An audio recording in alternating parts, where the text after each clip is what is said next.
అస్మద్గురుభ్యో నమః. శ్రీరంగసింహగిరిదేశికపాద సేవా ప్రాప్తాఖిల ద్రవిడ వేద రహస్య జాతం శ్రీగౌతమాన్వయజమాశ్రిత భాగధేయం గోపాలదేశికమహం శరణం ప్రపద్యే. వాధూలాన్వయ సంజాతమప్పలార్య తనూభవం గోపాలాచార్య సచ్ఛాత్రం వందే వెంకటదేశికం. శ్రీవాత్స్య వరదాచార్య పౌత్రం తత్పద సంశ్రయం తాతార్యతనయం వందే రఘునాథాహ్వయం గురుం. కాశ్యపాన్వయ సంజాతం నారాయణ పదాశ్రితం శ్రీమన్నారాయణం వందే యతీశ్వర శ్రియాజుషం. సద్గ్రంథాధ్యయన సంగోష్ఠిని ఈనాటి వ్యాసంగానికి సాదరంగా ఆహ్వానిస్తూ కలిసి ప్రార్థన చేసుకుందాం. శ్రీపరాశర భట్టార్య శ్రీరంగేశ పురోహిత శ్రీవత్సాంకసుత శ్రీమాన్ శ్రేయసే మేస్తు భూయసే.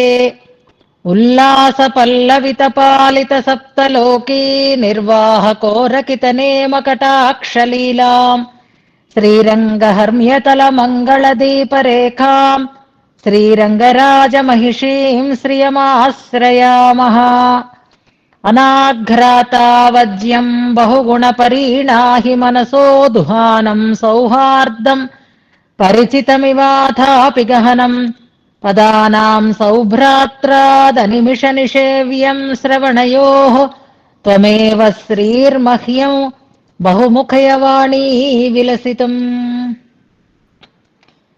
ఈనాడు గోష్ఠికి స్వాగత వచనాలని తెలియచేస్తూ నిన్నటి పాఠ్యాంశాన్ని సంగ్రహంగా మననం చేసి మన ముందు ఉంచినటువంటి సునీతను మనసారా అభినందిస్తున్నాను. ఇవాళ ఏమి టెన్షన్ లేకుండా, తడబాటు లేకుండా, సింపుల్గా, సంక్షిప్తంగా విషయాన్ని అందంగా అందించారు. దానికి మనసారా నేను అభినందిస్తున్నాను. శ్రీగుణరత్న కోసం అంటే సంప్రదాయంలో ఉన్న వాళ్ళందరికీ చాలా ఇష్టమైనటువంటి స్తోత్రం. అందులో వారికి బాగా అనుసంధానంలో ఉండేటటువంటి స్తోత్రం కూడా. అందులో ఉండేటటువంటి మంచి అర్థాలని 10 మందితో కలిసి పంచుకునేటటువంటి ఒక అవకాశాన్ని సద్వినియోగం చేసుకున్నారు. చాలా సంతోషం. ఇక సవరణలు మాత్రమే చెప్తాను అని అన్నాను కాబట్టి సవరణలు ఏమిటి అంటే నిత్య నిర్దోష గంధాహ అంటున్నారు. గంధాహ అనాలి. అక్కడ దేవాహ అని బహువచనం ఉంది కాబట్టి ఇక్కడ గంధః అని కాకుండా నిత్య నిర్దోష గంధాహ అని దీర్ఘాంతంగా అక్కడ అనుసంధానం చేయాలి. 2-3 సార్లు కూడా గంధః అని అన్నారు. అది తప్పనిసరిగా సరిదిద్దుకోవాలి అని సూచన చేస్తున్నాను. శ్రితాస్యన్యై అనే శ్లోకం చాలా చక్కగా అనుసంధానం చేశారు. ఒక్క దోషం కూడా అందులో రాలేదు. అదొకటి ఇవాళ ఆనందానికి కారకమైంది. శ్లోకంలో చిన్న ఒత్తులు, చిన్న తేడాలు వస్తున్నాయి ఎవరు అనుసంధానం చేసినా. మనను ఒకరు ఝాన్సీ కాబోల్ అనుసంధానం కరెక్ట్ గా చేసింది. తర్వాత మళ్ళీ ఇవాళ చక్కగా అనుసంధానం వినపడింది. గంగారావు గారు కూడా చక్కగా ఆ రోజు శ్లోకాన్ని మంచిగా అనుసంధానం చేశారు. ఇక మరొక చిన్న తేడిది తదాశ్లేషోత్కర్షాత్ భవతు అన్నారు. భవతు కాదు, భవతి. త్వదాశ్లేషోత్కర్షాత్ భవతి ఖలు నిష్కర్ష సమయే అనేది మరొక దోషం, ఉచ్చారణ దోషం. ఈ రెండు తప్ప ఇవాల్టి మననంలో ఎంచడానికి ఏమీ లేవు. చక్కటి ప్రయత్నం, శ్రద్ధ, పద్ధతిగా గోష్ఠిలో అన్వయిస్తూ గ్రంథాలలో ఉండేటటువంటి విషయాలని అవగతం చేసుకుంటూ ఆనందంగా ఈ వ్యాసంగాన్ని సద్వినియోగం చేసుకుంటూ ఉండేటటువంటి సునీతకి హితోధికమైనటువంటి ఆచార్య అనుగ్రహము, భగవద్ అనుగ్రహము కలగాలి. విశేషించి శ్రీగుణరత్న కోసం అనుసంధానం సందర్భంగా అమ్మవారి అనుగ్రహంతో సౌభాగ్య భోగ భాగ్యాలతో హాయిగా ఆనందంగా కైంకర్య సంపదతో జీవితాన్ని సఫలం చేసుకోవాలి అని ప్రార్థన చేస్తూ ఈనాటి వ్యాసంగాన్ని మనం శ్లోకానుసంధానంతో ప్రారంభం చేసుకుందాం. కొంచెం తొందరగా చెప్పుకోవాలి అని అనుకుంటున్నాం కాబట్టి 2 శ్లోకాల కోసమే ప్రయత్నం చేద్దాం. నిన్నటి శ్లోకంలో ఉన్న కొంచెం చిన్న చిన్న విషయాలను కూడా మనం ప్రస్తావన చేసుకుంటూ ముందుకు సాగుదాం. అందుకని మనం శ్లోకానుసంధానాన్ని కొంచెం తగ్గించుకుందాం. 25వ శ్లోకం దగ్గర నుంచి అనుసంధానం చేద్దాం. మొదటి శ్లోకాన్ని అనుసంధానం చేసి శ్రియై సమస్తచిదచిద్విధానవ్యసనం హరేః అంగీకారిభిరాలోకైः సార్థయంచై కృతోంజలిః. 25వ శ్లోకం.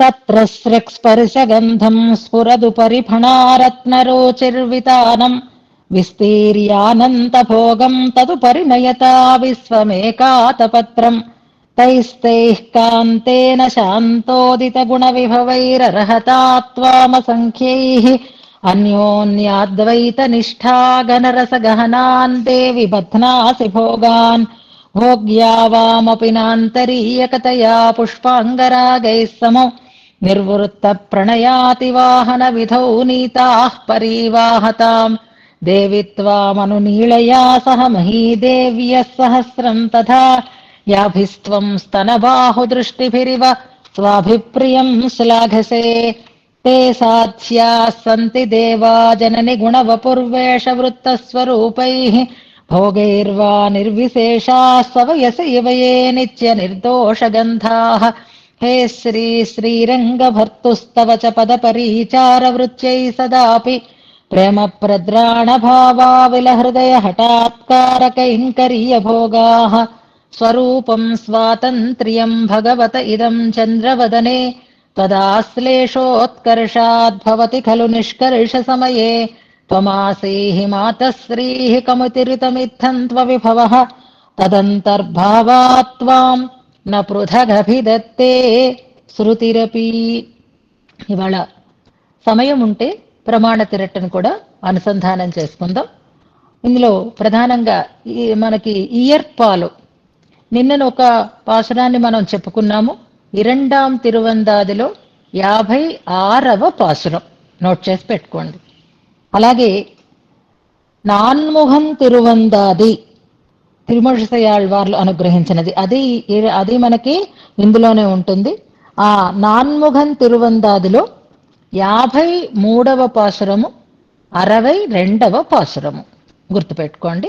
3 పాసురాలు, అంతకంటే మనకి ఎక్కువ సమయం ఉండదు. నాన్ముఖం తిరువందాదిలో 2, ఇరండాం తిరువందాదిలో 1 అనుసంధానం చేసుకోబోతున్నాము సమయానుకూలంగా. ఇక నిన్న మనం 28వ శ్లోకాన్ని కొంతవరకు అనుసంధానం చేసుకున్నాం. 22 నుంచి 27 దాకా ఒకే విషయాన్ని మనకి తెలియచెప్తున్నాయి అని నిన్న అనుకున్నాం. దాన్ని సమన్వయం చేసుకున్నాం. పరమపద వైభవం, పరమపదం అమ్మ కోసమే అనేటటువంటి ఒక విషయం. పరమపదంలో ఆమెకి పరిచర్య చేసేవారు అందరూ కూడా ఇద్దరికీ అంటే లక్ష్మీనారాయణ మిథున కైంకర్య పరులే ఉంటారు అనేదాన్ని మనం నిన్నటి 27వ శ్లోకం దాకా అనుసంధానం చేసుకున్నాం. అక్కడ ఉండేటటువంటి నిత్యసూరి వర్గం యొక్క వైభవాన్ని చెప్పారు. వారు ప్రేమతో కైంకర్యాన్ని సమర్పిస్తారు అన్నారు. దోషరహితులై ఉంటారు అని అన్నారు. వాటినన్నిటినీ మననంలో మనం ఒక్కసారి జ్ఞాపకం చేసుకున్నాం.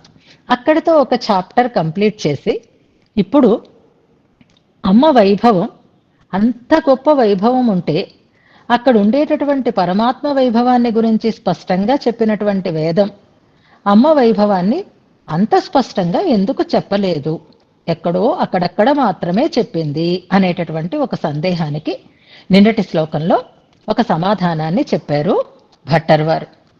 చెప్పడము అంటే ప్రధానంగా ప్రత్యేకించి చెప్పలేదు, వేరే చెప్పాలా అని ఒక వ్యవహారం మనం చేస్తూ ఉంటాం కదా, అలా వేరే చెప్పలేదు అని అన్నారు. అలా వేరే ప్రత్యేకించి చెప్పకపోవటానికి కారణం ఏది అంటే నువ్వు ఆ స్వామి కంటే వేరైన దానివి కావు కనుక అన్నారు. వేరైన దానివి కాకపోయినా ధర్మం ఉంటేనే ధర్మి వైభవం కాబట్టి నువ్వు ధర్మము, ఆయన ధర్మి, నువ్వు గుణము, ఆయన ఆ గుణములు కలిగినటువంటి వాడు.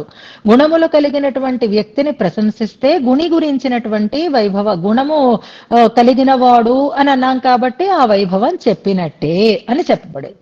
మంచివాడు అని అన్నాం, అందగాడు అని అన్నాం. అందులో మంచితనం అనేది ఒక గుణం, అది కలిగిన వాడు మంచివాడు అని చెప్పబడుతున్నాడు. వ్యక్తిని చెప్పామా, గుణాన్ని చెప్పామా అంటే గుణంతో కూడినటువంటి వ్యక్తిని చెప్పాం.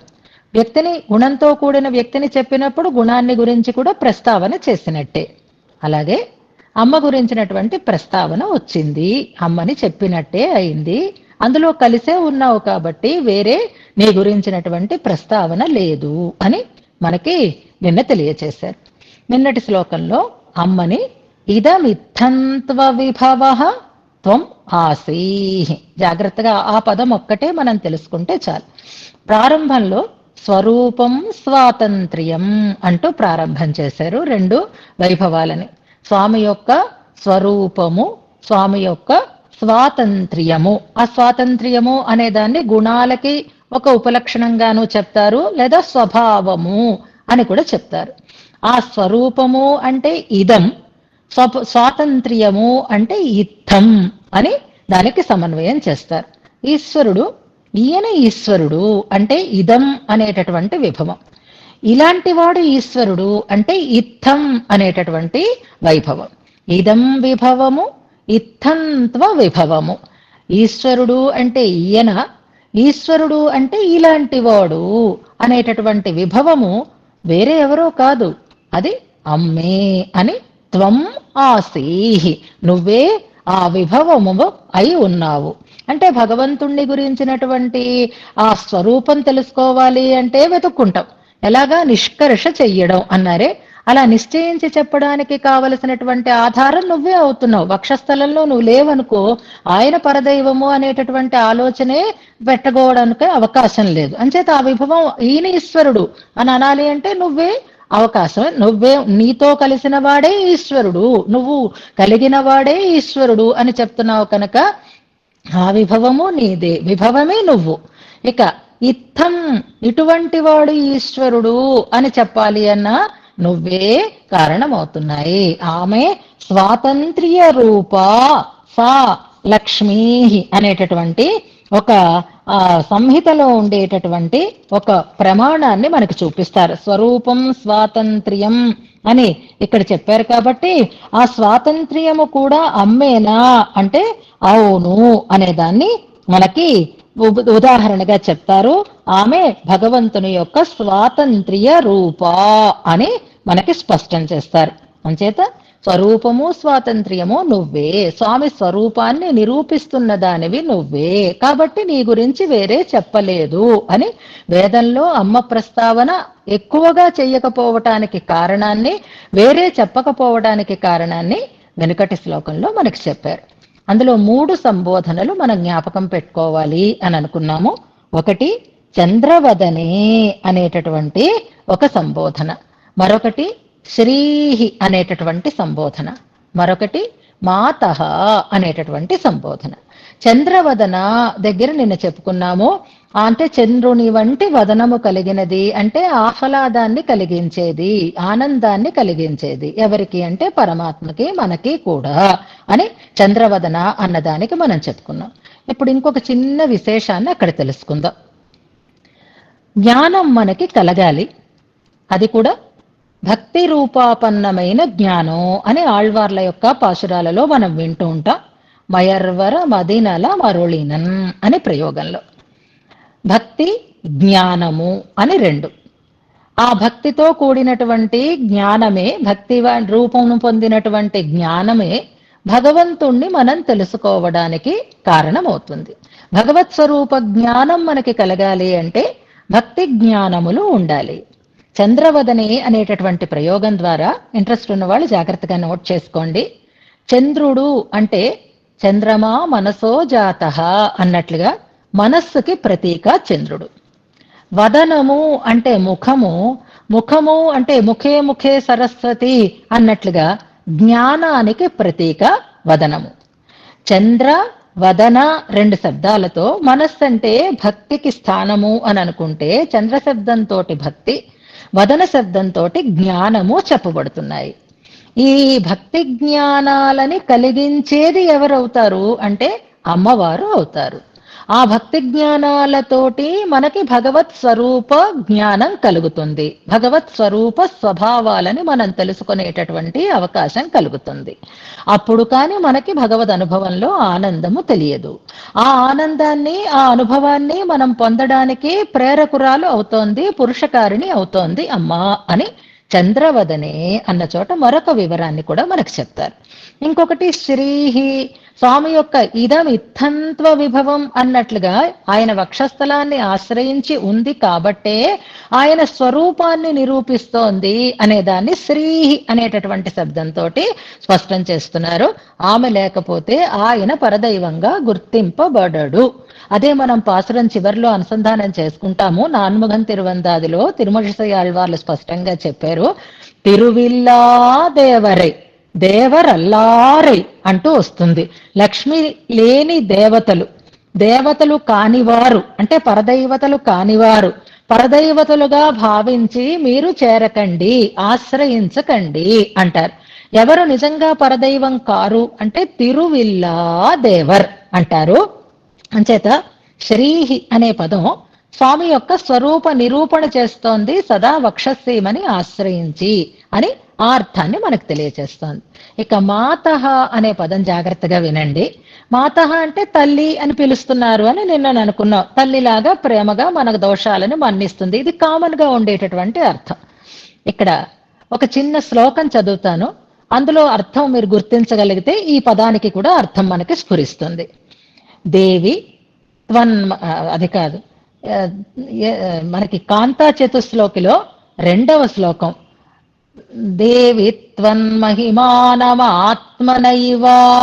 అని ఉంటుంది. అక్కడ నాలం మాతుమియత్తయా నిరవధి అనేటటువంటి ప్రయోగాన్ని జ్ఞాపకం పెట్టుకోండి.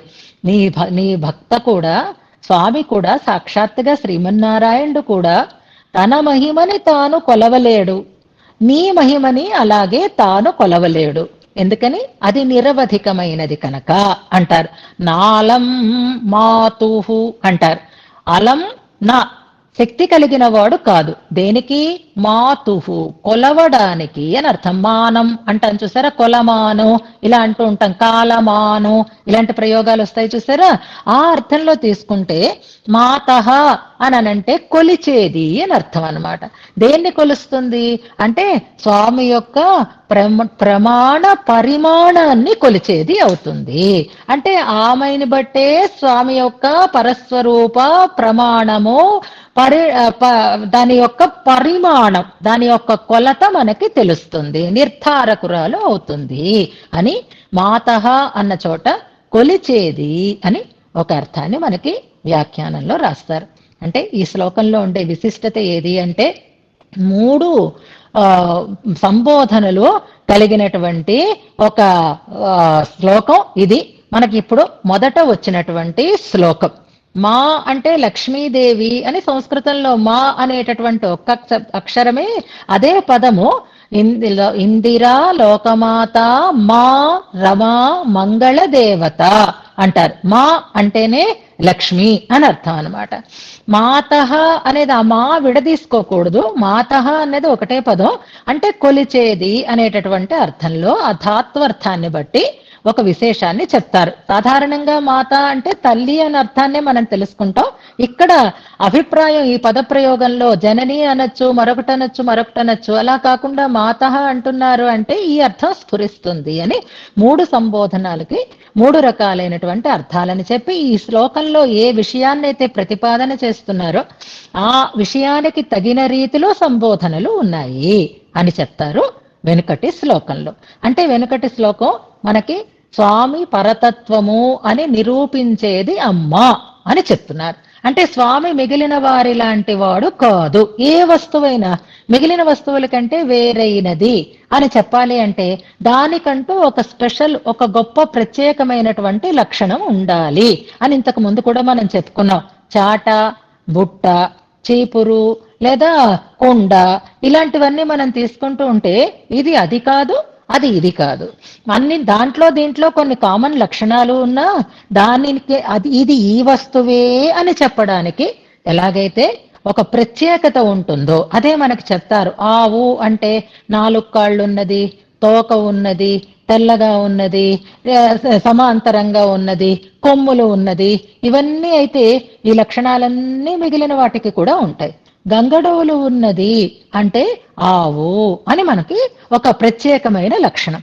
అలాగే పరదైవం అంటే మిగిలిన లక్షణాలన్నీ చెప్తే మిగిలిన వారిలో కూడా కనిపించవచ్చు. కానీ వక్షస్థలమున శ్రీ ఉన్నవాడు అని అన్నాం అనుకోండి, ఆ లక్షణం స్వామికి మాత్రమే ఉంది కనుక ఆమె పరతత్వ నిరూపిక అని, పరస్వరూప నిరూపిక అని స్పష్టం చేసి, అది లేనితే ఆ వస్తువే లేదు కాబట్టి ఆ వస్తు వైభవాన్ని చెప్పాము అంటే ఆ నీ వైభవము చెప్పబడినట్టే, వేరే చెప్పనక్కరలేదు అన్నారు. అందుకే వేదం విరిగా నిన్ను నీ వైభవాన్ని వర్ణించలేదు అని వెనకటి శ్లోకంలో చెప్తూ, తర్వాత 3 శ్లోకాలు, ఈ 3 శ్లోకాలు కూడా స్వామికి వైభవం అమ్మ వల్లే అనేదాన్ని చెప్తున్నారు. పరమపదంలో ఉండేటటువంటి వైభవం అంతా అమ్మది కూడా అని చెప్పారు, ఇద్దరిది అని చెప్పారు. ఇప్పుడు స్వామికి ఉండేటటువంటి గొప్పతనం అంతా అమ్మ వల్లే కలుగుతోంది అంటారు. మనకి 29, 30, 31 శ్లోకాలలో. శ్లోకాలు చాలా సులభంగానే ఉంటాయి. ఇంతకు ముందు ఇలాంటి ఈ శ్లోకాలు అప్పుడప్పుడు మనం రిఫరెన్స్ కి కూడా ప్రమాణాలుగా తీసుకున్నప్పుడు కూడా వీటి అర్థాలని చెప్పుకున్నాం కాబట్టి సులభంగానే మనకు అర్థమైపోతుంది. 3 శ్లోకాలు ఒక గుత్తిలాగా తీసుకుందాం. ఏమిటి ఇందులో ప్రతిపాదింపబడుతున్న విషయం అంటే, స్వామి వైభవము అమ్మ వలననే కలిగినది, అమ్మ వైభవమునకు మరొక కారణమేది ఉండదు అనే విషయాన్ని 3 శ్లోకాలలో చెప్తున్నారు. అందులో మనం 29వ శ్లోకం అనుసంధానం చేసుకుందాం. తవ స్పర్శాదీశం స్పృశతి కమలే మంగళపదం తవేదం నోపాధేరుపనిపతితం శ్రీరసి యతః ప్రసూనం పుష్యంతీమపి పరిమళర్థిం జిగదిషుః నచైవం త్వాదేవం స్వదత ఇది కశ్చిత్ కవయతే. 4వ పాదం కొంచెం అనుసంధానం కష్టంగా ఉంటుంది. మళ్ళీ నేను చదువుతాను, జాగ్రత్తగా గమనించండి. తవ స్పర్శాదీశం స్పృశతి కమలే మంగళపదం తవేదం నోపాధేరుపనిపతితం శ్రీరసి యతః ప్రసూనం పుష్యంతీమపి పరిమళర్థిం జిగదిషుః నచైవం త్వాదేవం స్వదత ఇతి కశ్చిత్ కవయతే. ఇది శ్లోకం. ఇందులో కవయతే అనేది ఒక క్రియాపదం స్పష్టంగా చివరిలో ఉంది, నోట్ చేసుకోండి. కవయతే అంటే వర్ణిస్తున్నారు అని అర్థం. నా కవయతే అని పెట్టుకోవాలి, వర్ణించడం లేదు కదా అని శ్లోకానికి సమన్వయం చేసుకుంటాం మనం. కవయతే అనేది ఒక క్రియాపదం. మొదటి పాదంలో ఒక క్రియాపదం ఉంది, స్పృశతి అని క్రియాపదం. ఇది కూడా పరిపూర్ణమైనటువంటి క్రియ. స్పృశతి స్పర్శిస్తోంది అని అర్థం అన్నమాట, అంటే కలుగుతోంది అని తాత్పర్యార్థాన్ని చెప్పుకోవాలి. ఇంకొక క్రియాపదం ఉంది, ఉపనిపతితం అని. నిపతితం అంటే పడినది, ఉపనిపతితం పైన పడినది అని అర్థం. ఇది కూడా క్రియాపదమే. ఇంకొక అవాంతర క్రియాపదం ఉంది, పుష్యంతి అనేటటువంటి పదం, అంటే దాన్ని వృద్ధి చేస్తున్నా అని అర్థం అన్నమాట. పుష్యంతి అనేది అవాంతర క్రియ. ఉపనిపతితం కూడా అలాగే అనుకోవచ్చు. స్పృశతి కవయతే అనేవి పరిపూర్ణమైనటువంటి క్రియలుగా గుర్తిద్దాం మనం. ఇప్పుడు ఇందులో సంబోధన పదం జాగ్రత్తగా గమనించండి. కమలే అని పిలుస్తున్నారు. చెప్పేటటువంటి విషయానికి తగినట్లుగా సంబోధనలు ఉంటాయి అనడానికి ఈ శ్లోకం కూడా ఒక ఉదాహరణ. వెనకటి శ్లోకంలో 3 సంబోధనలు విషయానికి అనుకూలంగా మనం సమన్వయం చేసుకున్నాం కదా, అలాగే ఇందులో కమలే అని పిలుస్తున్నారు. ఇంతవరకు ఈ సంబోధన రాలేదు కదా. ఆమె పేర్లు చాలా ఉన్నాయి, హరిప్రియ, కమల, ఇలా అమరకోశంలో చాలా ఉంటాయి స్వామి అమ్మ యొక్క నామాలు. అందులో ఆమెని మంగళదేవత అని కూడా అంటారు. ఇప్పుడు స్వామి మంగళకరుడు అని ఎందుకని చెప్తున్నారు? మంగళకరుడు ఎందుకు అవుతున్నాడు అంటే శ్రీ కూడి ఉన్నాడు కనుక. ఎవరికైనా పేరు ముందర మనం శ్రీమాన్, శ్రీ అని ఎందుకు పెడతాము? శ్రీ చేరింది అంటేనే మంగళత్వం వచ్చింది అని అర్థం కదా. మనం ఆ శబ్దాన్ని చేరిస్తేనే శ్రీ, శ్రీమంతమైన అని శ్రీతో కలిపి శ్రీని చేరిందంటే చాలు అది శుభం, అది మంగళకరం అని అనుకుంటాం కదా. శ్రీకారం చుట్టేరు అంటారు, అంటే మంగళంగా దాన్ని ప్రారంభం చేశారు అని. అలా లోకంలో వ్యవహారం రావడానికి కారణం ఏమిటి అంటే అమ్మ సహజంగా అలాంటి మంగళకారిణి అని అర్థం అన్నమాట. మంగళమే అమ్మ. ఆ మంగళం స్వామితో చేరి ఉంది కాబట్టి ఆయన మంగళకరుడు అవుతున్నాడు అంటూ ప్రారంభం చేస్తున్నారు. ఇందులో సోదాహరణంగా వివరిస్తున్నారు. చాలా సులభమే, ఇప్పుడు చూద్దాం. తవ స్పర్శాత్, ఇలాగే చెప్పుకుంటూ వెళ్ళిపోదాం. తవ నీ యొక్క, స్పర్శాత్ స్పర్శ వలన, అంటే స్పర్శ అంటే ఇక్కడ నీ సంబంధము వలన అని చెప్పుకోవాలి. నువ్వు చేరి ఉండడం వలన అని చెప్పుకోవాలి. తవ స్పర్శాత్ ఎలా ముందు పెట్టుకోవాలి? ఏ పదం? కమలే అని పిలిచారు. ఓ కమలాదేవి అని పిలుస్తూ, తవ స్పర్శాత్ నీ సంబంధం వలన, నీతో చేరి నువ్వు చేరి ఉండడం వలన, ఈశం ఈశ్వరుడు, జగదీశ్వరుడు, పరతత్వము, పరమేశ్వరుడు అయినటువంటి స్వామిని మంగళపదం స్పృశతే. చాలా సులభంగా ఉంది చూడండి. మంగళపదం స్పృశతే, ఆయన మంగళకరుడు, ఆయన మంగళం, ఆయన మంగళక అనేటటువంటి మాట ఆయనని స్పృశతే స్పర్శిస్తోంది. చూడండి, 2 సార్లు స్పర్శ అనే పదాన్ని వాడుతున్నారు. స్పర్శాత్ అని ఒకసారి, స్పృశతి అనేటటువంటి పదం ఒకసారి. అంటే స్పృశతి అంటే ఇక్కడ ఏం చెప్పుకోవాలి? స్పృశిస్తోంది, మంగళ పదం స్పృశిస్తోంది అంటే అర్థం ఏమిటి? మంగళం అని చెప్పబడుతున్నాడు అని అనుకోవాలి. మొదట స్పర్శాత్ అంటే ఏం చెప్పుకున్నాము? సంబంధము వలన అని. తర్వాత స్పృశతి అంటే ఏం చెప్పుకుంటున్నాము? ఈ చెప్పబడుతున్నాడు అని, మంగళకరుడు, మంగళము అని చెప్పబడుతున్నాడు. ఎవరు? పరమాత్మ. ఎలా? నువ్వు ఆయనతో కూడి ఉండటం వల్ల, నీ సంబంధం వల్ల. లేకపోతే ఆయన మంగళకరుడు కాదు. అందుకే కదా మన బ్రహ్మచారి నారాయణుడు ఏ శుభాలకే మనకి కారణం కాదు, ఒంటి బ్రాహ్మడు అని అంటాను చూసారా. మరి ఎప్పుడు మంగళకరుడు అవుతున్నాడు? జంటగా ఉంటే, పక్కని ధర్మపత్ని ఉంటే అప్పుడు అది శుభశకనం అవుతోంది. లేకపోతే ఒంటి బ్రాహ్మడు ఎదురు వస్తే పని సానుకూలంగా జరగదు అని కదా మన లోకంలో కూడా వ్యవహరింపబడుతోంది. అలాగే పరమాత్మ కూడా మంగళకరుడనే ఆరాధింపబడుతున్నాడు. మంగళం భగవాన్ విష్ణు అనేటటువంటి ఒక శ్లోకం ఎక్కువగా నార్త్ ఇండియాలో ఇది చదువుతూ ఉంటారు. మన వైపు తక్కువ, కానీ పురోహితులందరూ అక్కడ కాస్త అంత ఇంతో ఈ వ్యాపకంలో ఉన్నటువంటి వాళ్ళందరూ కూడా మంగళం భగవాన్ విష్ణు, మంగళం మధుసూదన, మంగళం పుండరీకాక్షో, మంగళం గరుడధ్వజ అంటారు. గరుడధ్వజుడే మంగళం అని అర్థం అన్నమాట. గరుడధ్వజునికి మంగళం అని కాదు, మంగళము ఆయనే అయి ఉన్నాడు, మంగళాస్పదము ఆయనే అయి ఉన్నాడు అనేటటువంటి ఒక శ్లోకాన్ని మనం జ్ఞాపకం చేసుకుందాం. అంతెందుకు, విష్ణు సహస్రనామం మనకు తెలుసు కదా. పవిత్రాణం పవిత్రం యో మంగళానాం చ మంగళం అనుకుంటాం కదా. మంగళాలకి కూడా మంగళమైనటువంటిది అని చెప్పినప్పుడు ఆయన మంగళం అని చెప్పబడుతున్నాడంటే ఎందువల్ల? ఆయన నీతో కూడి ఉన్నాడు కనుక అంటున్నారు.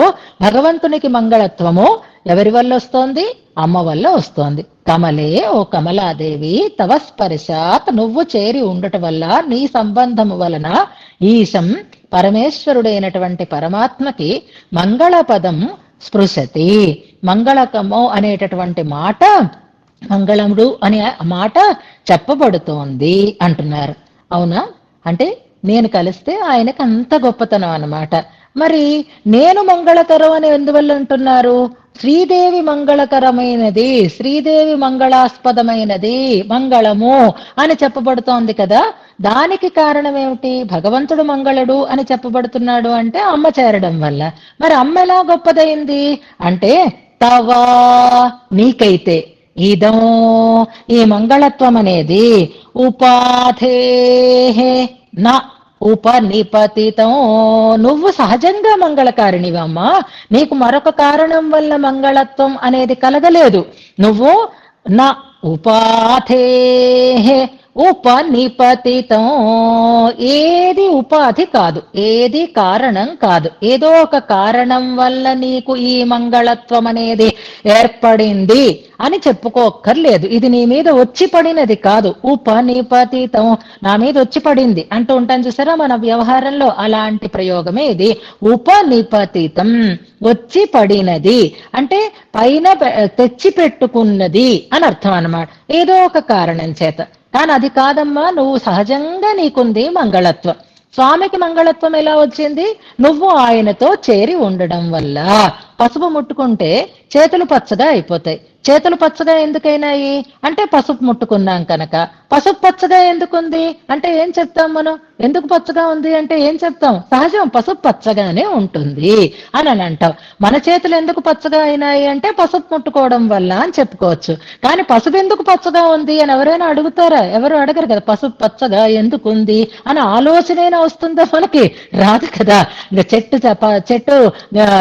ఏంటి ఆకుపచ్చగా ఎందుకుంది అని మనకి ఎలాంటి ఆలోచనలు వస్తాయా? రావు కదా. అది సహజమైనటువంటి ఒక లక్షణం అన్నమాట. అలాగే అమ్మ మంగళకారిణి, ఎందుకు అమ్మ మంగళాస్పదం ఎందుకైంది? అసలు ఆలోచనే రాదు. తవా ఇదం నా ఉపాధే ఉపనిపతితం, నీకు ఈ మంగళత్వం అనేది సహజమైనది తల్లి. సహజంగా నువ్వు మంగళకారిణి. ఎందుకంటే చెప్తున్నారు శ్రీరసి యతః శ్రీరసి యతః యతః, ఎందుకంటే త్వం నువ్వు శ్రీహి అసి, నువ్వు శ్రీదేవివమ్మా. నువ్వు సహజంగా లక్ష్మివి కాబట్టి నువ్వు సహజంగా మంగళస్వరూపిణివే అయి ఉన్నావు. యతః త్వం శ్రీరసి, నువ్వు శ్రీవి అయి ఉన్నావు కనుకే తవ నీకు ఈ మంగళ పదం నా ఉపనిపతితం, పైన వచ్చి చేరినది కాదు అని అంటున్నారనమాట. సహజంగా ఉండేటటువంటి మంగళత్వం నీకు అని అంటున్నారు. అవునా? నిజమా? దీనికి ఏ కారణము లేదా? అలా ఉంటుందా అండి ఎక్కడైనా? అసలు సహజంగా ఉన్న దాని గురించినటువంటి ఆలోచన రాకుండా ఉండడం అనేది ఉంటుందా అంటే దానికి ఒక మంచి ఉదాహరణని ఇస్తున్నారు. ఎలాగా అంటే ప్రసూనం, ప్రసూనము అంటే పుష్పము అని అర్థం అన్నమాట. పుష్యంతీం అపి, ఆ పుష్పానికి పోషణ చేస్తోంది, ఆ పుష్పానికి అతిశయాన్ని కలిగిస్తోంది. పువ్వు రంగు ఉంటే పువ్వు, బాగా పెద్దదిగా ఉంటే పువ్వు, రేఖలు ఉంటే పువ్వు, ఇలా ఎన్ని లక్షణాలు దానిలో ఉన్నా మంచి గంధం ఉంటేనే ఆ పువ్వుకి అతిశయం ఉంటుంది కదా. అందుకే వాసన లేని పువ్వులని పెరుమాళ్ళకి మనం సమర్పించకూడదు అని అంటారు. అందం కోసం అలంకారం కాదు, ఆరాధన చేసేటప్పుడు మాత్రం నిర్గంధ కుసుమాలని మనం పెరుమాళ్ళకి సమర్పణ చెయ్యకూడదు అంటారు. అంటే పుష్పానికి విలువ దేని వల్ల వస్తోంది? గంధం వల్ల వస్తోంది. గంధం అంటే మంచి వాసన. అంటే ఇప్పుడు పుష్పానికి అతిశయం దేనివల్ల అంటే పరిమళం వల్ల. ప్రసూనం పుష్యంతీమపి పరిమళ వృద్ధిం పరిమళర్థిం. శ్రీరంగరాజస్తం ఒకసారి గుర్తుపెట్టుకోండి. శృతి శత సమానర్థి అని చాలా 3-4 ప్రయోగాలు ఇలాంటివి ఉన్నాయి. వృద్ధి అంటే సంపద, సమృద్ధి అని అక్కడ చెప్పుకున్నాం. పరిమళర్థిం, ఆ వాసన పరిమళం అనేటటువంటి ఒక సంపద అని అనుకుంటున్నా. పరిమళం సమృద్ధంగా ఉంది. ఆ పరిమళం వల్లే పువ్వుకి అతిశయం కలిగింది. ఇప్పుడు పువ్వు ఎంత ఎంత ఆదరణీయమో, పువ్వు ఎంత బాగుందో, ఎంత మంచి వాసన వస్తోందో అంటాం. ఎందుకు మల్లె పువ్వు అంటే ఇష్టం? ఎందుకు సంపెంగ పువ్వు అంటే ఇష్టం? ఎందుకు జాజి పువ్వు అంటే ఇష్టం? ఎందుకు పొగడ పువ్వు అంటే ఇష్టం? పొగడ పువ్వు ఏమైనా చూడ్డానికి అందంగా ఉంటుందా? కానీ పొగడ ఎందుకు ఆదరింపబడుతోంది అంటే పరిమళం వల్ల కదా. ఆ పరిమళాన్ని బట్టి కదా ఆ పువ్వుకి అది ఎందుకు పొగడ పువ్వు చాలా బాగుంటుంది. ఎందువల్ల? మంచి వాసన వస్తుందండి అంటాం. అలాగే పరమాత్మని మనం ఆదరిస్తున్నాము అంటే పరమాత్మకి అతిశయం దేని వల్ల వస్తోంది? లక్ష్మీ అమ్మవారితో కూడి ఉండడం వల్ల స్వామికి మంగళత్వం ఏర్పడుతోంది, అతిశయం ఏర్పడుతోంది. ఇప్పుడు పువ్వుని వర్ణిస్తారనుకోండి, పువ్వు గొప్పతనాన్ని చెప్పేటప్పుడు ఇంతగా పరిమళం ఉంటుంది, ఆ పరిమళం ఇంత ఆనందాన్ని కలిగిస్తుంది అంటూ పువ్వు యొక్క వైభవాన్ని చెప్తారు. చెప్పినప్పుడు పరిమళాన్ని గురించినటువంటి వైభవాన్ని చెప్తారు. మరి పరిమళం ఎందుకు పరిమళిస్తుంది? అసలు వాసనకి అంత మంచితనం ఎలా కలిగింది? అసలు ఎందుకు ఇలాంటి స్మెల్ వస్తోంది? ఈ వాసనకు ఉండేటటువంటి పుట్టు పూర్వోత్తరాలు ఏమిటి? ఈ వాసన అంటే ఏమిటి? ఎందుకు ఇది ఇలా ఉంది అని ఎవరూ ఆలోచించం. పువ్వు మంచి వాసన వస్తోంది, మంచి వాసన ఉంది కాబట్టి ఈ పువ్వు చాలా గొప్పది, అంతవరకే ఉంటాం. వాసన అనేది ఒక సహజమైనటువంటి ఒక అతిశయంగానే తీసుకుంటాం. ఆ వాసన గురించి మళ్ళీ మళ్ళీ దాన్ని రీసెర్చ్ చేసి దాని గురించినటువంటి దానికి ఆ రకమైనటువంటి అతిశయం రావడం కోసం వర్ణనలు ఏ కవులు కూడా చెయ్యలేరు. ఇంత మంచి వాసన ఎందుకు వస్తోంది అంటే ఇదిగో ఇందుకు వస్తోంది, ఇలా ఉండడం వల్ల ఈ వాసనని మనం ఆదరిద్దాము అని ఎవరు నిష్కర్ష చెయ్యరు. కానీ పువ్వుని మాత్రం మంచి వాసన ఉంది కాబట్టి ఈ పువ్వు చాలా గొప్పది అని డిసైడ్ చేస్తారు. ఇప్పుడు పువ్వు అంటే పరమాత్మ, వాసన అంటే లక్ష్మీ అమ్మవారు. పువ్వు తావి ఇవి రెండు ఎప్పుడూ ఒకదానితో ఒకటి కలిసి ఉంటాయి, ఒకదాన్ని ఒకటి వీడి ఉండేవి కాదు. పువ్వు వైభవాన్ని చెప్తారు కవులు, కానీ పరిమళం తాలూకు పరిమళానికి కారణాన్ని మాత్రం ఎవరు వేరే చెప్పరు కదా అంటారు. పరిమళర్థం జిగదిషు, వాసన అనేటటువంటి ఆ వైభవాన్ని జిగదిషు, ఇదొకటి గుర్తుపెట్టుకోండి. జిగదిష అంటే చెప్పాలి అనేటటువంటి ఇచ్ఛ అని అర్థం అన్నమాట. వర్ణించాలి అనేటటువంటి ఒక కోరిక కలిగినటువంటి వాడైనటువంటి కశ్చిత్, ఎవరైనా సరే పువ్వు వైభవాన్ని చెప్పాలనుకున్నవాడు వాసనతో కూడినది కనుక అని చెప్తారు. కానీ వాసన వైభవాన్ని ఎవరు చెప్పరు కదా. ఎలాగా? నచ ఏవం త్వాత్ ఏవం స్వదతే, ఏవం త్వాత్ ఏవం స్వదతే, దీని వలన ఇది ఇంత అతిశయంగా ఉంది అని పరిమళాన్ని గురించినటువంటి విశ్లేషణ ఎవ్వరూ చెయ్యరమ్మా అంటున్నారు. ఎవరు చెప్పాలి? ఏ వృక్ష శాస్త్రజ్ఞులో చెప్పాలి. దాని మీద ప్రత్యేకమైనటువంటి రీసెర్చ్ చేసి దాన్ని లోతుకి చూసి దాన్ని స్పష్టంగా తెలుసుకొని దాని గురించినటువంటి వివరాన్ని శాస్త్రీయంగా ఎవరైనా అందిస్తే అందించాలి. లేకపోతే అది చెప్పలేదన్నంత మాత్రం చేత వాసనకి అతిశయం లేదు అని మాత్రం అనుకోక్కర్లేదు. వేదం కూడా వాసనతో కూడినది కనుక పువ్వు అని పువ్వు వైభవాన్నే చెప్పినట్టుగా పరమాత్మ వైభవాన్నే చెప్పింది. కానీ వాసన వల్లే పువ్వుకి ఆ వైభవం కలిగింది. అంచేత పువ్వు వైభవాన్ని చెప్తే వాసన వైభవాన్ని చెప్పినట్టే అయింది. నిజంగా వివరించి ఎవరూ కూడా చెప్పరు, చెప్పాల్సినటువంటి అవసరము ఉండదు. పువ్వు వాసన కలది అంటారు కానీ వాసన ఎందుకంత మంచిగా ఉంది అనే విశ్లేషణ వైపే వెళ్ళరు. ఇందాక పసుపు ఎందుకు పచ్చగా ఉంది అనే ఆలోచన రానట్టే వాసన గురించినటువంటి ప్రత్యేకమైనటువంటి విశ్లేషణ సాధారణంగా సామాన్యులు ఎవరో అయితే చెయ్యరు కనుకే వేదం నీ గురించి ప్రత్యేకమైనటువంటి ప్రస్తావన చెయ్యలేదమ్మా అనేదాన్ని ఇందులో చెప్తున్నారు. ఆఖరి పాదం మళ్ళీ చెప్తాను, గమనించండి.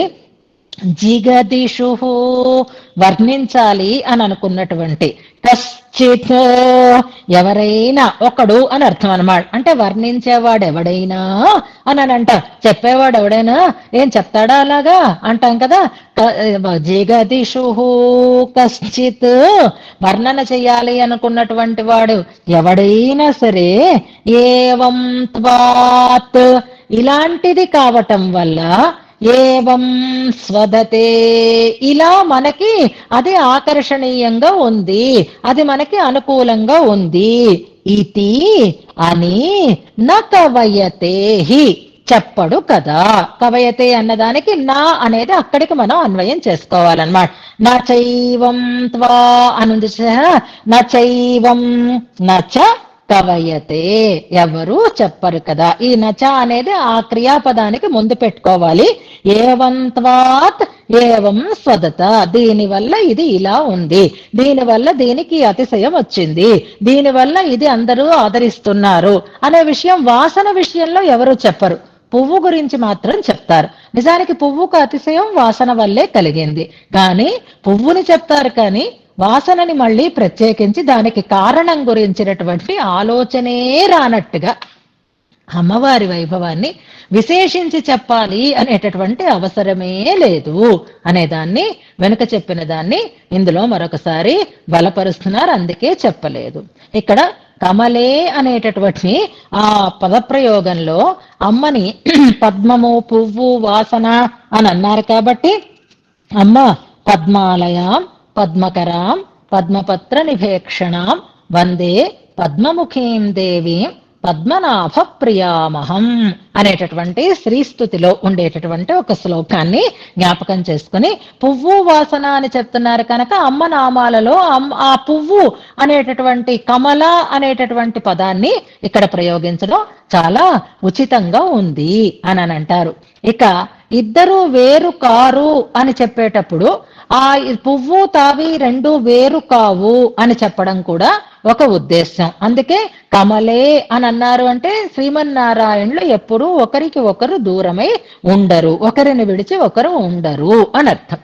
కానీ పువ్వు ఉంది అనే విషయం తెలియాలి అంటే దేన్ని బట్టి తెలుసుకుంటాము అంటే, మల్లెపూలు ఇక్కడ మల్లెపూలు ఉన్నాయా అని అనిపిస్తుంది. మల్లెపువ్వు మనకు కంటికి కనపడలేదు, కానీ మల్లెపూలు ఉన్నాయి అనే విషయం మనకు తెలుస్తోంది. మల్లెపువ్వు ఉంది అనే విషయం మనకు తెలుస్తోంది. ఎలా తెలుస్తోంది? దేన్ని బట్టి తెలుస్తోంది అంటే వాసనని బట్టి తెలుస్తోంది కదా. ఇదొక్కటి చాలు భగవత్ స్వరూపానికి నిరూపిక అమ్మ అని చెప్పడం కోసం. కంటికి కనపడలేదు పుష్పం, కానీ పుష్పం గురించినటువంటి జ్ఞానం మనకి కలిగింది. దేనివల్ల కలిగింది? వాసనని బట్టి కలిగింది. అలాగే భగవత్ తత్వాన్ని మనకి నిరూపణ చేసేది ఏది అంటే అమ్మవారు. అమ్మవారిని బట్టి స్వామి ఉన్నాడు, స్వామి యొక్క స్వరూపము అలాగే తెలియబడుతుంది అనేదానికి ఇదొక ఉదాహరణ. ఇంకా వాసన ముందు మన దగ్గరికి చేరుతుంది, ఆ వాసనని మనం అనుభవిస్తాం, వాసన ద్వారా వస్తువుని మనం గ్రహిస్తాం. అలాగే అమ్మవారు పురుషకార రూపిణియే, ఆమె మనకి ఆహ్లాదాన్ని కలిగిస్తుంది, తద్వారా పరమాత్మ దగ్గరికి మనం చేరుకోగలిగే వాళ్ళం అవుతాము. అంచేత వెన్నెల మనం అనుభవిస్తాం, చంద్రుణ్ణి మనం పొగడుతూ ఉంటాము. పొగడబడేవాడు చంద్రుడు, అనుభవింపబడేది వెన్నెల. అలాగే అమ్మ యొక్క అనుగ్రహాన్ని మనం పొందుతూ ఉంటాము. అమ్మ తన యొక్క వైభవం ద్వారా స్వామిని గుర్తించేటట్లుగా చేస్తుంది, స్తుతించేది స్వామిని స్తుతిస్తాము. అలాగే వేదం కూడా భగవద్వైభవాన్ని స్తుతించింది. నిన్ను స్తుతించలేదు అంటే నీకు ప్రాధాన్యం లేదని కాదు, నిన్ను గుర్తించలేదు అని కాదు. నిన్ను గుర్తించకపోతే ఆయనే లేడు కాబట్టి ఆయన గురించి చెప్పింది అంటే నీ గురించి చెప్పినట్టే. ఎవరైనా వేరే మళ్ళీ పరిమళం యొక్క వైభవాన్ని చెప్పేవారు కాదు కదా అంటారు. ఇక్కడ ఒక చిన్న సందేహానికి నివృత్తి చేసుకుందాం మనం. మరలా అయితే భట్టరు వారు ఎందుకు చెప్తున్నారు శ్రీగుణరత్న కోశాన్ని? ఎందుకు శ్రీదేవి గురించినటువంటి స్తోత్రాలు పెద్దలు కొంతమంది చెప్పి ఉన్నారు?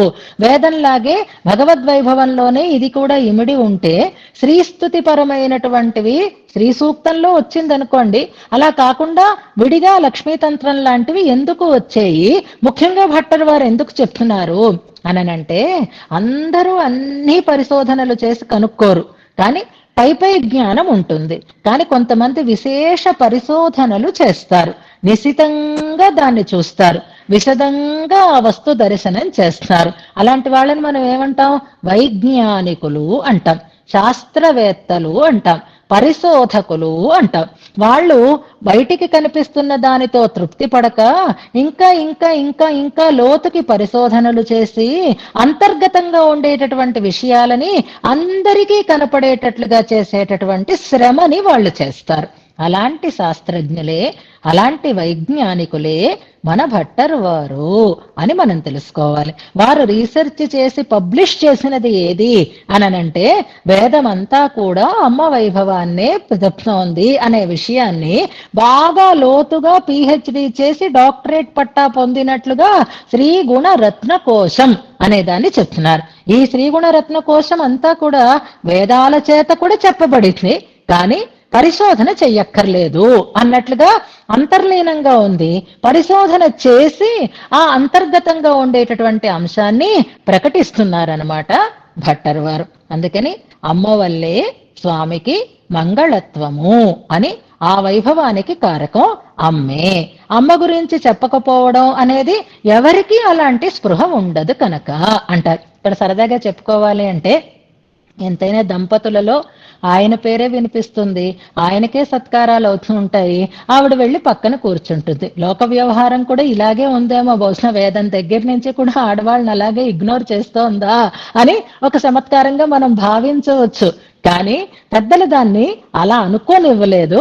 అది ఇగ్నోర్ చేయటం కాదు, ఆ ఆ స్త్రీ తత్వం, స్త్రీమూర్తి లేకపోతే ఆయనకు అసలు ఎక్కడా ఏ రకమైనటువంటి ప్రాధాన్యము ఉండదు అని నొక్కి మరీ చెప్తున్నారు. అంటే స్త్రీ తత్వానికి ఉండేటటువంటి వైభవం ఏమిటో భట్టర్ వారు అంత స్పష్టం చేస్తున్నారు మనకి ఈ శ్లోకంలో. కలిసి ఒకసారి అనుసంధానం చేసుకుంటూ తర్వాత శ్లోకాన్ని కూడా చెప్పేసుకుందాం.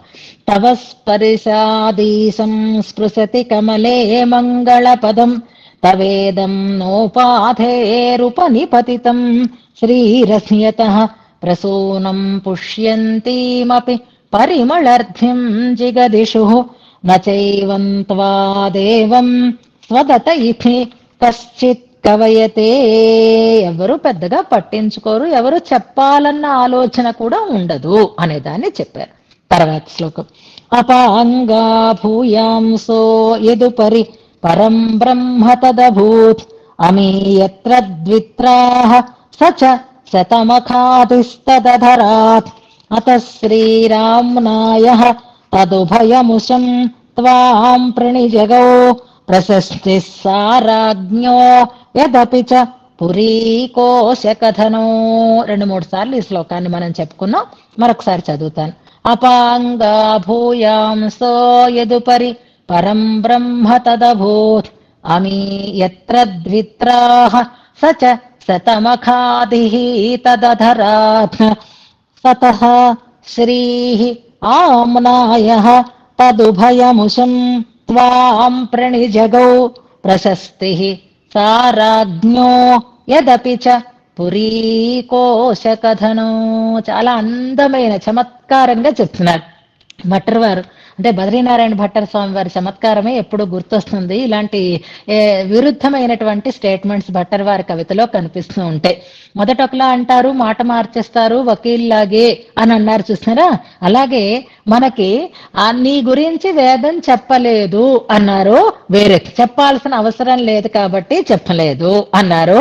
మనకి ఇంతకు ముందు స్వరూపం స్వాతంత్ర్యం అనే దాంట్లో నా పృథగభిదత్తే అన్నారా లేదా, వేరే చెప్పలేదు అన్నారు స్పష్టంగా అక్కడ.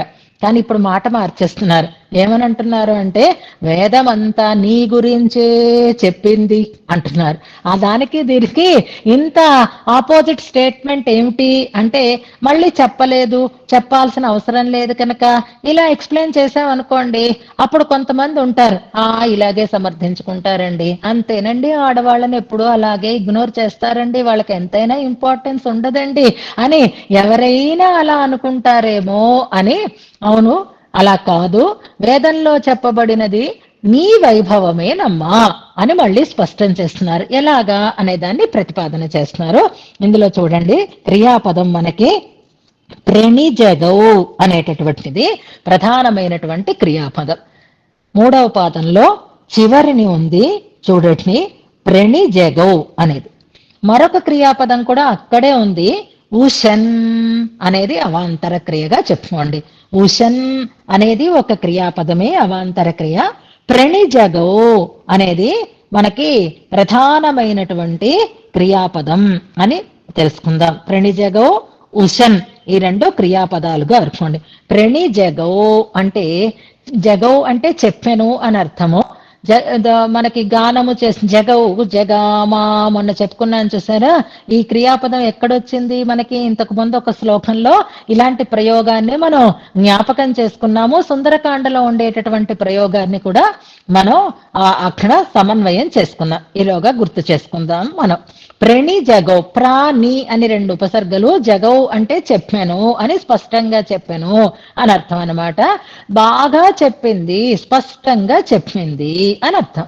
ఎవరిని చెప్పింది? త్వాం జగ ప్రణి జగౌ, నిన్నే చక్కగా కీర్తించింది అనేదాన్ని మనకి చెప్తున్నారు ఇందులో. ఎలాగా ఏమిటి అనే దాన్ని తర్వాత మనం మొదటి నుంచి శ్లోకాన్ని చెప్పేసుకుంటే అర్థమైపోతుంది. ఇప్పుడు ఒక రాజుగారు ఉన్నారు. ఆ రాజుగారిది పెద్ద రాజ్యం, మహా గొప్ప వైభవం కలిగినటువంటి వాడు ఆయన. ఒక కవి గారు అక్కడికి వచ్చారు, ఆయన రాజ్యంలోకి వచ్చారు, రాజధాని నగరాన్ని చేరుకున్నారు. ఆ రాజధాని నగరాన్ని చూస్తూ దాన్ని వర్ణిస్తున్నారు. ఎలాగా అంటే, ఎంత బాగున్నాయండి ఈ వీధులన్నీ కూడాను, చక్కగా ఎంత విశాలంగా ఉన్నాయి ఈ వీధులు. ఈ రాజధాని నగరంలో ఉండేటటువంటి ఈ మేడలు ఎంత ఉన్నతంగా ఉన్నాయండి, అబ్బో ఇలాంటి భవంతులని ఎక్కడా చూడలేదు అంటున్నారు. ఇక్కడండి రాజుగారి ఖజానా ఎప్పుడూ విలువైనటువంటి రత్నాలతోటి నిండి ఉంటుందిటండి. అలాగా ఆ కోశాగారంలో ఉండేటటువంటి ధనానికి ఇంకా అంతు లేదట, అంత సంపద ఉందిట అని ఆ మేడలని, ఆ కోశాగారాన్ని, ఆ వీధులని, ఆ నగరాన్ని ఆయన వర్ణన చేస్తున్నాడు అనుకోండి. ఇదంతా ఎవరి వైభవం? రాజుగారి కోశాగారం, రాజుగారి భవంతి, రాజుగారి నగరం, రాజధాని నగరం, అందులో ఉండేటటువంటి భవనాలు, ఆ పురం, ఆ పురము యొక్క వైభవం, ఇవన్నీ చెప్తే ఎవరి వైభవాన్ని చెప్పినట్టు అవుతుంది అంటే రాజుగారి వైభవమే చెప్పినట్టు అవుతుంది. శ్రీరంగరాజస్తవంలో కూడా డైరెక్ట్ గా మనని తీసుకుని వెళ్ళి నంబెరుమాళ్ళు ఎదురుగానో పెరుమాళ్ళు ఎదురుగానో నిలబెట్టి భట్టరు వారు వర్ణనని ప్రారంభం చెయ్యలేదు, మిగిలిన వాటిని అన్నింటినీ ఇగ్నోర్ చెయ్యలేదు. అక్కడ రంగరాజే ఆయన.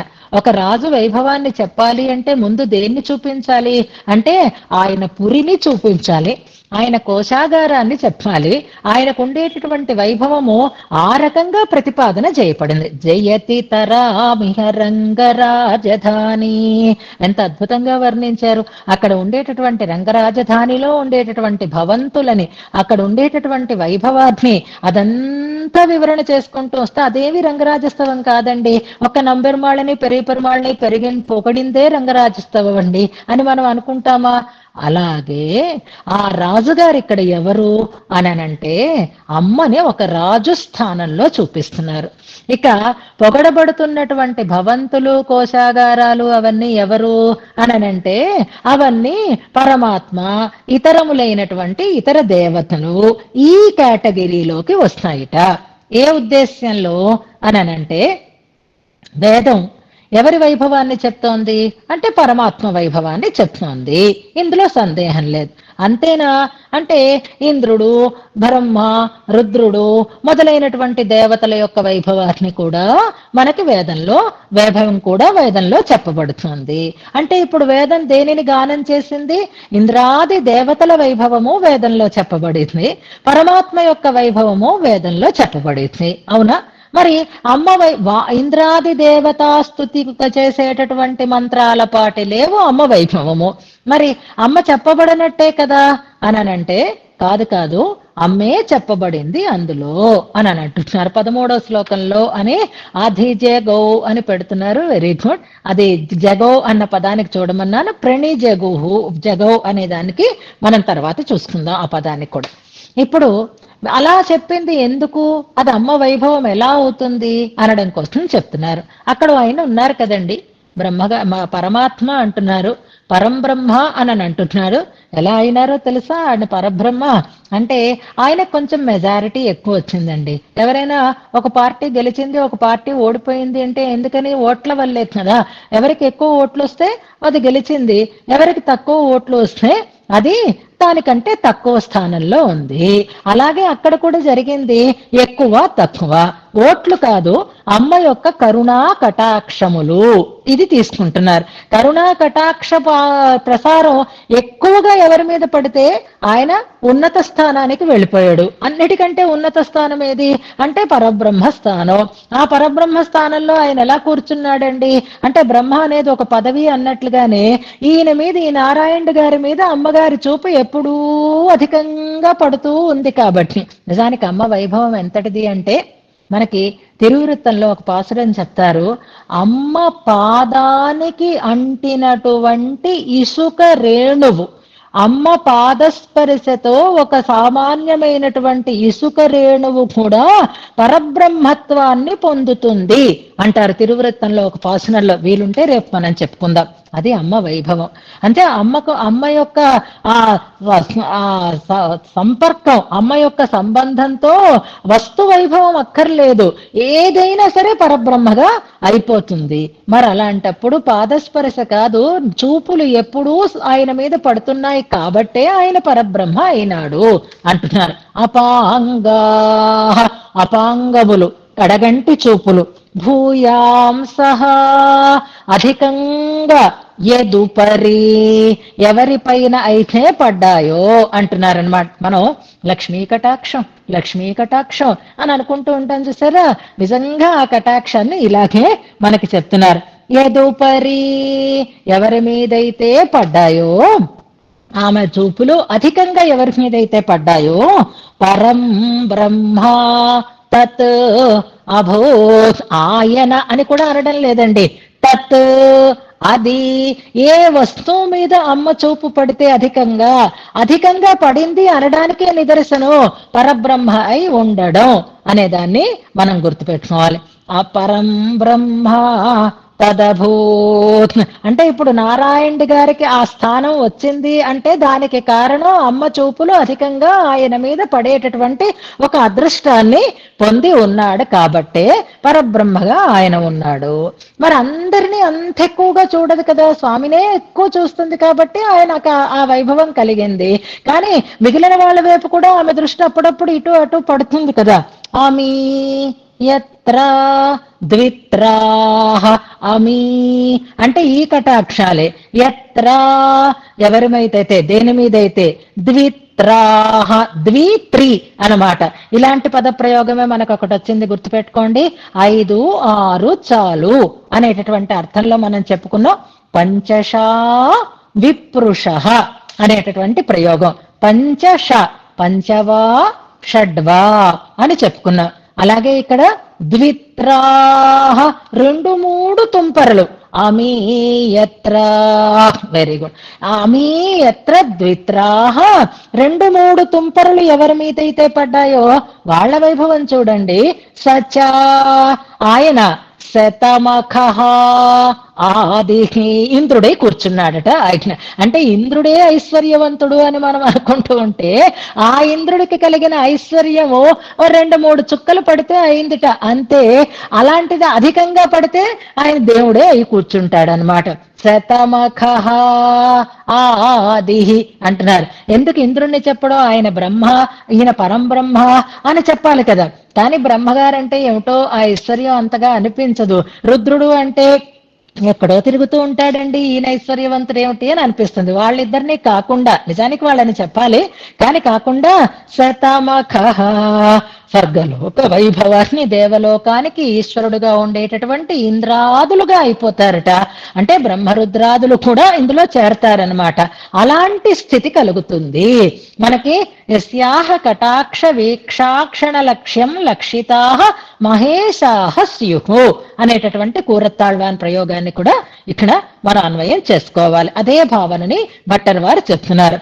ఇంకా మరి అలాంటప్పుడు ఈ ఇంద్రుడు ఈ ఇంద్రాది దేవతలు చెప్పబడ్డారు అంటే ఎవరు చెప్పబడ్డట్టు లెక్క?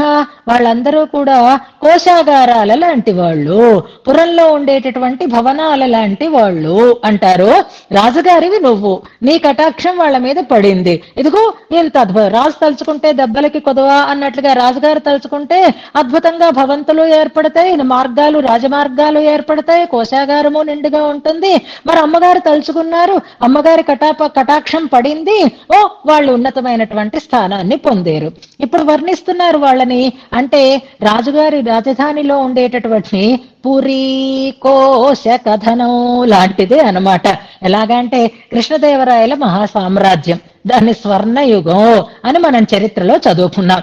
కృష్ణదేవరాయల కాలంలో కృష్ణదేవరాయలు ఎలా పాలించాడు అనే దాని వైభవాన్ని చెప్పాలంటే మాటి మాటికి కృష్ణదేవరాయలు ఇంత పొడుగ్గా ఉంటాడు, ఇంత అందంగా ఉంటాడు, ఇంత పరాక్రమవంతుడు అని ఆయన గురించే చెప్పక్కర్లేదు. కృష్ణదేవరాయలని పొగిడినట్లుగా రాజ్య వైభవాన్ని చెప్పినట్లుగా మనకు అలా ఆ కాలంలో అండి ఆ బజార్లలోంట ముత్యాలు రత్నాలు రాసులు పోసి కూరగాయల్లా అమ్ముతూ ఉండేవారటండి అని అన్నావు నువ్వు.